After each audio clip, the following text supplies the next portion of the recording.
জয়গুরু। বন্দে পুরুষোত্তম, বন্দে পুরুষোত্তম, বন্দে পুরুষোত্তম। পরম প্রেমময় শ্রী ঠাকুর অনুকূলচন্দ্র রাতুল চরণে আমার অশেষ প্রণাম জানাই। পরমাধ্যায় জগজ্জননী শ্রী শ্রী বরমা রাতুল চরণে আমার অশেষ প্রণাম জানাই। পরম পূজ্যপাদ শ্রী শ্রী বরদা রাতুল চরণে আমার অশেষ প্রণাম জানাই। আচার্যদেব চরণে আমার অশেষ প্রণাম জানাই। গোবিন্দ চরণেও আমার অশেষ প্রণাম জানাই। ইষ্ট পরিবারের সকলের চরণে আমার অশেষ প্রণাম জানিয়ে আমি এখানে একটি কথা বলার চেষ্টা করছি যে এই যুগে দেখতে পাই যে পরিবারের মাঝে সম্পর্কগুলো সব ছিন্ন হয়ে গেছে। সেখানে ভালোবাসার সরস নাই, ধৈর্যের বাঁধও ভেঙে গেছে, কারোর সাথে কারো সম্পর্ক ভালোই নেই। তো সবাই অধৈর্য হয়ে থাকে এবং মায়া মমতা শ্রদ্ধা ভালোবাসা সব শুষ্ক হয়ে পড়েছে। তো কিন্তু আমরা দেওঘরে গেলে সেইগুলোকে আমরা দেখতে পাই সুন্দর। তাই তো সবাই দেওঘরে ছুটে যায় ওনাদের এই সুন্দর সম্পর্কগুলো নিজেদের মধ্যে তুলে নিয়ে আসতে। দেখে দেখে নিজেরাও সরস হয় এবং নিজেরাও সেটাই বাড়িতে সেটা করার চেষ্টা করে।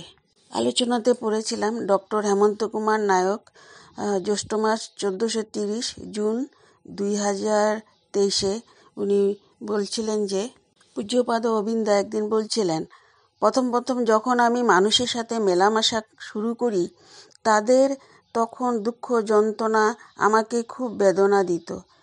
আমি একদিন গিয়ে বাবাকে বললাম, বাবা, আমার মনে হয় মানুষের জন্য আমাদের কিছু কনসালটেন্সি খুলতে হবে।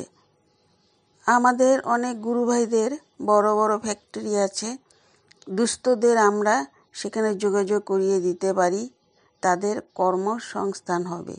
উত্তরে দাদা তাকে বলেছিলেন, শোন বাবা, মানুষকে চাকরি দেওয়া, তাদের রোগ সারিয়ে দেওয়া, যাদের বিয়ে হচ্ছে না তাদের বিয়ে দিয়ে দেওয়া, এসব আমাদের কাজ নয়।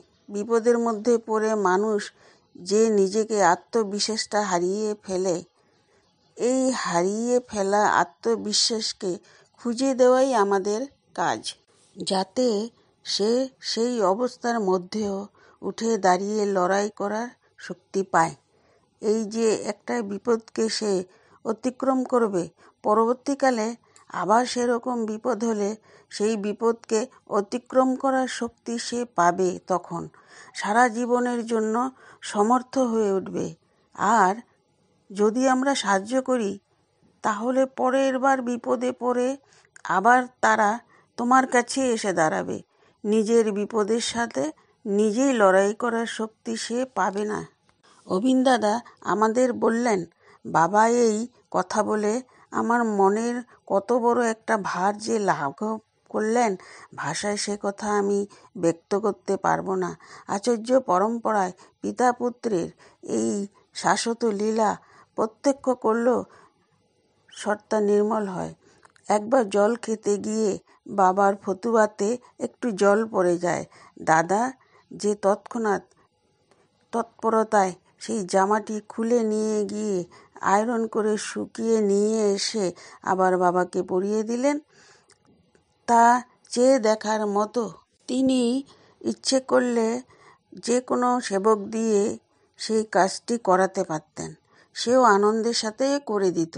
কিন্তু পিতাকে কিভাবে নিজের হাতে সেবা দিতে হয়, কিভাবে তার স্বস্তির জন্য সদা সজাগ থাকতে হয়, তার সেই আপ্রাণতা আমি বাবার লোকলীলায় শেষ পর্যন্ত নিবিড় বিস্ময়ে প্রত্যক্ষ করতে পেরেছি ঠাকুরের দয়ায়। ঠাকুরের মূর্ত বিগ্রহ আচার্যদেব, তাকে ভালোবাসাই আমাদের সাধনা। আর ভালোবাসা মানেই তার ভালোতে বাস করা। আমার প্রভুর যা যা কিছুতে স্বস্তি হয়, সুখ হয়, সেগুলির দিকে তীক্ষ্ণ পর্যবেক্ষণী দৃষ্টি রেখে সেইভাবে কর্ম করা, এই তো সাধন ভজন আমি যা বুঝি। কিন্তু আমরা প্রায় অকারণে নিজেদের তুচ্ছ বিষয় টেনে এনে তাকে বিব্রত করে তুলি। এইগুলি তাকে পাওয়ার অন্তরায়। আমরা দেখেছিলাম সিসি দাদা বড় বৌরানী মাকে মেয়ের মতো ভালোবাসতেন এবং বড় বৌরানী মাও বাবার চেয়েও বেশি ভালোবাসতেন সিসি দাদাকে। ভাই ভাইয়ের যে শ্রদ্ধা সম্মান নমস্কার দেখি আমরা, বা মাতা পিতাকে যে ভক্তি দেখি সেখানে, তো সেটার থেকে আমরা দেখে ঘরে চলে আসি। তো সেটাই জন্যই দেওঘর মানে আমাদের কাছে স্বর্গভূমি। তাই তো ঠাকুর পরিবার আমাদেরকে এই সম্পর্কগুলো শিখিয়ে দিচ্ছেন নিজেরা করে। তাই ইষ্টিবৃতি করো, নাম ধ্যান প্রার্থনা করো, বড়দের বাড়ির বড়দের গুরুজনদের সবাইকে প্রণাম করো, যেগুলো হারিয়ে যেতে বসেছিল আবার সেইগুলো পুনরায় হয়ে আসছে আমরা দেখতে পাচ্ছি। ঠাকুর এটাই চাইছিলেন, এক একটা পরিবার আদর্শ পরিবার হয়ে উঠুক এবং আমরাও ঠাকুরের সেই অনুশাসন মেনে চলার চেষ্টা করব।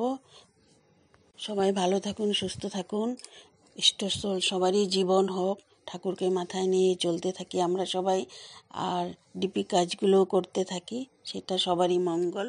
জয় গুরু।